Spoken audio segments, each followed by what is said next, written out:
Nagamanas probinsya Sugbo anda motabang sa mga dapits Mindanao ang gitayog sa magnitude 7.8 nga linog sa bisag unsa nga kapasidad. Reports Gregi Magdadaro. Live report.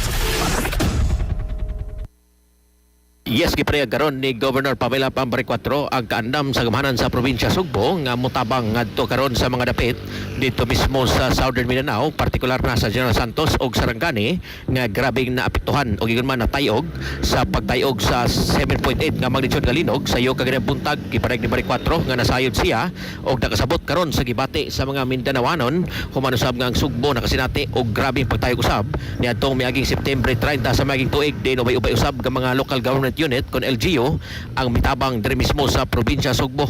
Gimanduan karon ni Governor Pamela Pambari 4 ang Provincial Disaster Reduction and Management Office kon PDRMO sa pag-assess sa kini karon posibleng mga danyos dito mismo sa eskutan nga lugar og miparehag sa ilang kaandam pagtabang ngadto mismo sa eskutan nga apektadong mga dapit sa bisag unsang kapasidad lakip na dinhi ang pagpadala og team posible dito mismo sa eskutan nga mga lugar. Sa ato mga katropa diha nga nagkalubog og naghanap ang pananaw, inom kanunay og Vision X Plus of Gel Capsule gufikan kay kini kumpleto sa mga phytonutrients nga mopektar sa itong mga mata. Aduna kini lutein, beta-carotene, vitamin E og zeaxanthin.